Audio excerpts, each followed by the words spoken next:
pembelajaran berikutnya kita berdoa. Siapa yang berjalan matanya? Silakan. Belajar tanpa backing itu berdoa dalam hati, mulai.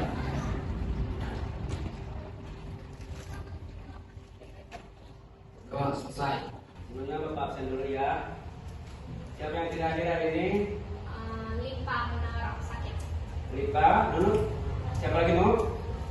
Sudah. Sudah, satu orang. Mudah-mudahan yang sakit cepat sembuh, kita doakan sama-sama agar bisa sekolah. Sebelum belajar kita sebagai warga negara Indonesia agar bertumbuh kembang dengan sifat nasionalisme dan untuk mencintai bangsa kita, mari kita jadi dulu tentang profil Pancasila. Ya kan? Tapi kalian dengar. Perhatian teman-teman. Ayo ikuti saya ya. 1, 2, 3. Pembelajar Pancasila beriman dan bertakwa pada Tuhan yang esa dan berakhlak mulia, berkebinekaan global, gotong royong mandiri, kreatif dan bernalar kritis. Terima kasih terusnya. Sebelum kita melanjutkan ke materi berikutnya, mungkin ada beberapa pertanyaan atau pematik di sini. Apa yang dilakukan bangsa Indonesia ketika dijajah oleh bangsa Eropa? Yang kedua, apakah kalian tahu apa itu pergerakan nasional? Mungkin dari semua siswa salah satu ada yang bisa? Pak, Ayo Kak. bangsa Indonesia melakukan perlawanan terhadap atas jajahannya bangsa Eropa. Ada lagi? Siapa lagi? Melakukan peperangan, Pak. Melakukan peperangan. Lagi? Yang lain? Melakukan perlawanan. Benar apa? Perlawanan. Perlawanan sama peperangan sama enggak? Sama. Sama. Yang kedua, apakah kalian tahu apa itu pergerakan nasional? Tidak. Tahu? Dan materi kali ini tentang pergerakan nasional. Mungkin di materi tentang pergerakan nasional mungkin ada kesinambungan atau ada berkaitan dengan materi yang sudah dipelajari tentang kolonialisme dan judul pembelajaran. Silakan kalian baca. Siapa yang baca? Saya, Pak. Boleh siapa? Devi, silakan Devi baca. Tujuan pembelajaran yang pertama, peserta didik mampu mengidentifikasi berbagai bentuk pergerakan nasional Indonesia. Yang kedua, peserta didik mampu menjelaskan berbagai bentuk pergerakan nasional Indonesia. Dan yang ketiga, peserta didik memiliki karakter bernalar, kritis, dan bergotong royong. Itulah tentang tujuan pembelajaran yang teman kalian bacakan tadi. Langkah-langkah pembelajaran di sini ada langkah-langkahnya. Langkah-langkah pembelajaran ini ada 6. Yang pertama membahas materi yang tadi kita nanti tentang pergerakan nasional. Yang kedua diskusi. Nanti kalian berdiskusi dengan teman kalian atau berkelompok. Yang ketiga presentasi. Nanti setelah kalian mengerjakan atau diskusi nanti presentasi ke depan masing-masing kelompok. Yang keempat tanggapan. Tanggapan dari teman kalian yang tidak ke depan atau yang tidak tampil. Nanti tanggapannya gimana? Yang kelima kesimpulan dan terakhir refleksi. Nanti kalian membuat sebuah kesimpulan termasuk refleksi. Lanjut. Aspek yang dinilai. Aspek apa saja yang dinilai? Di antaranya nih ada asesmen awal. Yang kedua pengetahuan. Yang ketiga sikap gotong royong bernalar kritis. Dan keempat asesmen sumatif. Nanti setelah ini Bapak tayangkan, simak kalian video, tayangkan tentang video apa yang kalian lihat ada dalam video, dan setelah itu kalian menjelaskan materinya ada di LKPD. Ya, nanti silakan videonya simak.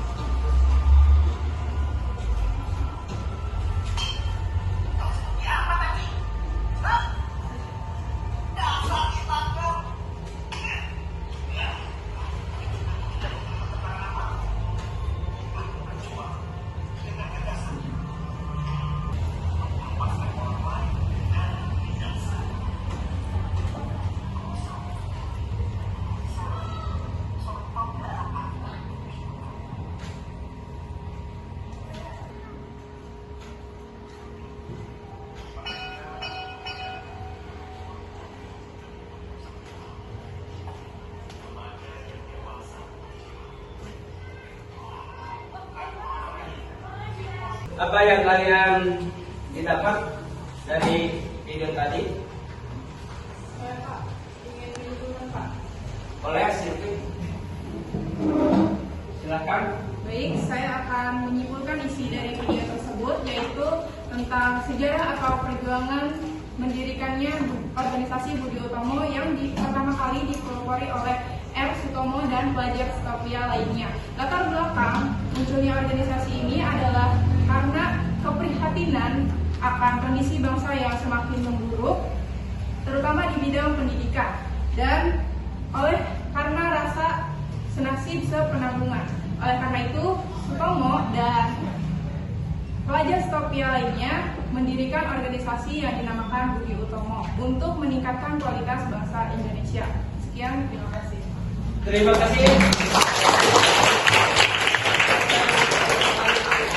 Ini tentang materi tentang pergerakan nasional, Bapak Hadi sekilas tentang pergerakan nasional adalah salah satu produk dalam sejarah Indonesia yang diawali atau diwarnai dengan menjamunya organisasi pergerakan nasional. Ini artinya menjamu itu di berbagai wilayah. Jadi intinya pertama, organisasi yang paling tua kalau bahasa apa itu? Bahasa Indonesia. Kalau yang pertama didirikan itu organisasi Budi. Ada organisasi ada 13. Ini kalian nanti salah satu pilih. Kita bagi kelompok 6 kelompok ya. Ada kelompoknya untuk mengisi LKPD nanti kelompok 1, kelompok 2, kelompok 3, kelompok 4 sampai kelompok 6. Di kelompok masing-masing berkelihatan, silakan. Bagi yang belum sesuai dengan kelompoknya masing-masing silakan.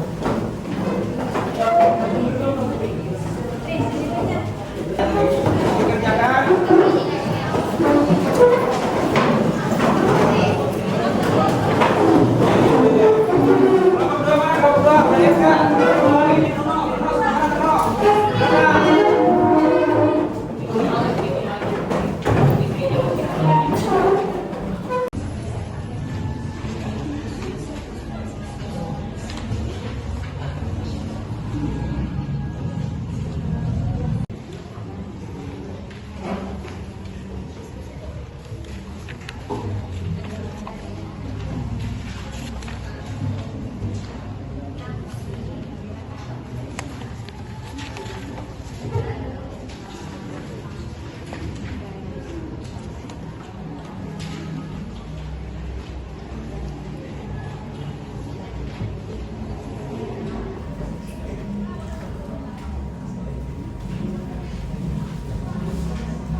Yang pertama dari kelompok 1 atau 2, 3, mungkin hanya 3 kelompok yang ke depan.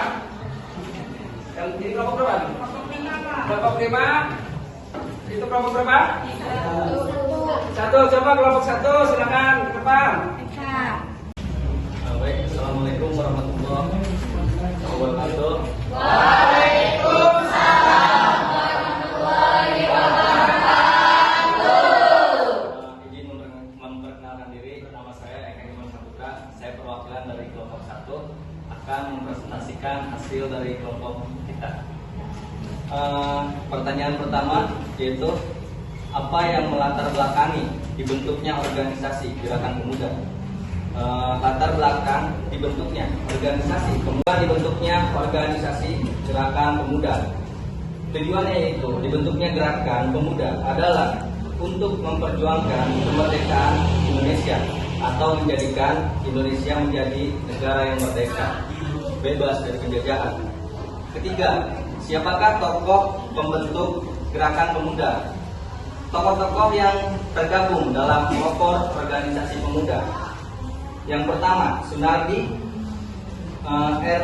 Satiman Wiryo Sanjoyo, Kadarman, dan Agus Salim. Dari kelompok kami, apakah ada yang ingin menambahkan presentasi kami? Silakan. Baik, izin menyangkal. Jadi menurut kelompok kami di sini tokoh pembentuk Gerakan Pemuda itu terbagi lagi menjadi 4. yaitu organisasi Trikoyo Darmo, organisasi Jongsuma Tarembon, organisasi Perhimpunan Pelajar-Pelajar Indonesia, dan organisasi Pemuda Indonesia, di mana pendirinya itu pasti berbeda-beda. Dah. Baik, tanggapan saya terima, emang ada kesalahan. Tepuk tangan buat kelompok kelompok.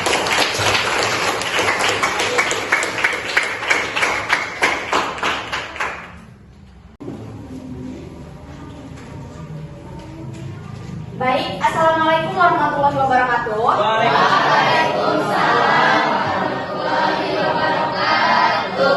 Izin memperkenalkan diri, nama saya Sofiani. Saya adalah perwakilan dari kelompok 3 untuk menyampaikan hasil dari diskusi kami mengenai presentasi yang membahas tentang organisasi pergerakan nasional, yaitu PKI atau Partai Komunis Indonesia. Baik, langsung saja di sini saya akan menyampaikan jawaban-jawaban yang telah kami diskusikan mengenai beberapa pertanyaan yang diajukan dalam LKPD. Untuk pertanyaan yang pertama, yaitu apa yang melatar belakangi dibentuknya organisasi Partai Komunis Indonesia? Jawaban kami di sini, latar belakangnya dibentuk Partai Komunis Indonesia adalah untuk melawan ideologi kapitalisme yang berkembang pesat di Indonesia. Pertanyaan yang kedua, apa tujuan dibentuknya organisasi Partai Komunis Indonesia? Tujuan dari dibentuknya organisasi ini adalah untuk menantang imperialisme dan kapitalisme pemerintahan Belanda dengan membangun serikat pekerja dan untuk mempromosikan pentingnya kesadaran politik di antara para petani. Pertanyaan yang ketiga, yaitu siapakah tokoh pembentuk Partai Komunis Indonesia? Tokoh pendiri PKI adalah Hendrikus Josephus Franciscus Maris Nivliet. Dia adalah seorang rakyat Belanda. Yang keempat, jelaskan kembali secara ringkas mengenai Partai Komunis Indonesia yang telah Anda baca. Nah, jawaban dari kelompok kami di sini, Partai Komunis Indonesia atau PKI adalah sebuah partai ideologi komunisme yang pernah ada di Indonesia. Partai ini didirikan pada tahun 1914 oleh tokoh sosialis Belanda Hendrikus Josephus Franciscus Maris Nivliet. Pria dengan nama pendek Hans Nivliet ini merupakan ketua serikat buruh kereta api Belanda atau Nederlandse Vereniging van Spoor en Tramweg Personeel, atau biasa kita singkat menjadi menjadi salah satu partai tertua dan terbesar di Indonesia. Bahkan keberadaan PKI itu menjadi partai yang diikuti oleh banyak orang dari berbagai kalangan, mulai dari intelektual, buruh hingga petani. Mungkin itu saja presentasi yang bisa saya sampaikan. Apakah ada yang ingin memberikan tanggapan? Izin menanggapi. Baik. Bukannya PKI itu menuju ke hal yang negatif ya? Intinya ada gerakan G30 SPKI. Izin memberikan jawaban. Jadi memang betul sekali jika G30 SPKI itu adalah imbas dari adanya Partai Komunis Indonesia. Namun kita bisa lihat dulu ke belakang bahwa Partai Komunis Indonesia ini awalnya memang bertujuan ingin memerdekakan Indonesia. Namun di sini yang menjadi kesalahan yaitu karena cara mereka itu yang salah sehingga bisa menimbulkan konflik internal di bangsa Indonesia. Begitu. Baik, terima kasih. Baik. Ada lagi? Ada lagi? Sudah cukup. Jika sudah cukup, saya mohon maaf apabila ada kekurangan dan kelebihannya. Wassalamualaikum warahmatullahi wabarakatuh. Yang lain? Masih ada? Saya mau Silakan, kelompok berapa? kelompok 5 Pak. Kelompok 5 saya. Terus dong. Ini kelompok 5 dulu. Jadi intinya kalau ada yang mau menanggapi, sebutkan nama dan kelompoknya. Oke. Silakan, lanjut. Oke, baik, mohon perhatiannya. Assalamualaikum warahmatullahi wabarakatuh.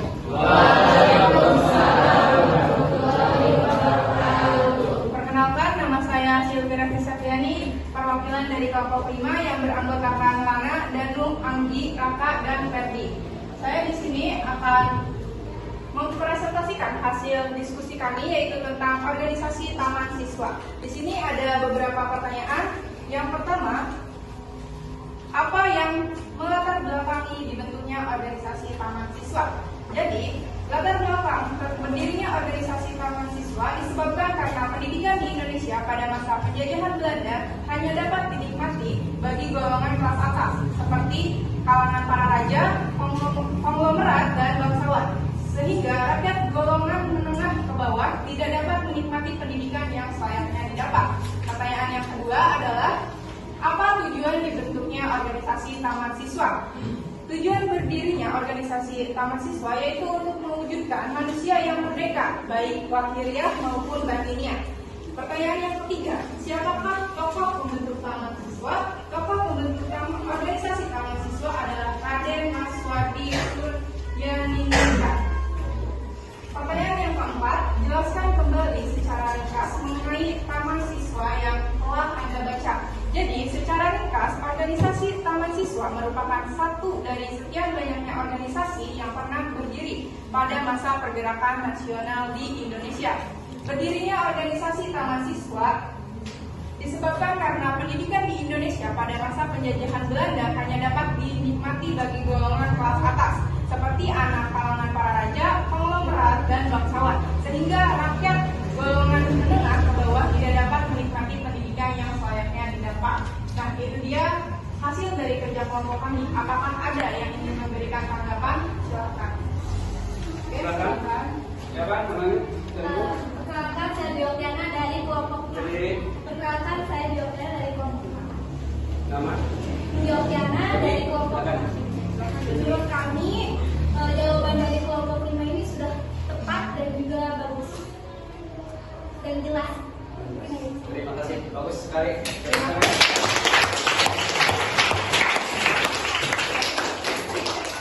kepada Doni atas tanggapan yang telah diberikan. Mungkin hanya itu saja presentasi dari kelompok kami. Sekian, terima kasih. Wassalamualaikum warahmatullahi wabarakatuh. Satu, ada yang menyangga. Mungkin setelah itu ada kesimpulan. Siapa yang bisa menyimpulkan dari teman kalian di dokter tadi yang maju tadi? Ada? Pak. Silakan, Irfan. Silakan, Irfan, menyimpulkan. Assalamualaikum warahmatullahi wabarakatuh.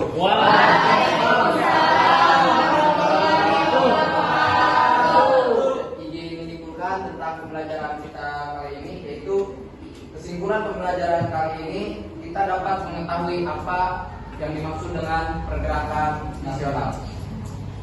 Pergerakan nasional yaitu periode bersejarah Indonesia yang diwarnai dengan organisasi pergerakan, serta kita bisa mengetahui tujuan pergerakan nasional dan karakteristik nasional. Sekian, terima kasih. Wassalamualaikum warahmatullahi wabarakatuh.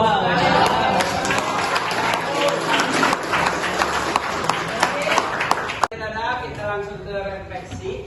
Ini refleksi ada sebuah refleksi. Silakan. Jadi dilihat di depan.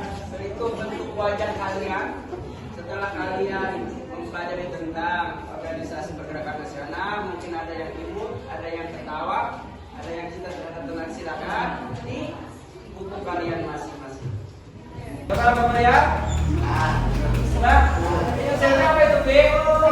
Bahagia, mabuk. Itu kan? Senang. Satu. Apa itu? Ada punya senang apa itu? Sangat senang. Ada yang menyedihkan enggak? Di sini ada refleksinya. Nanti kalian mungkin ada jawabannya. Apakah saya sudah memahami karakteristik perjuangan bangsa Indonesia? Yang nomor 2, apakah saya sudah memahami bentuk-bentuk organisasi pergerakan nasional? Alhamdulillah semuanya.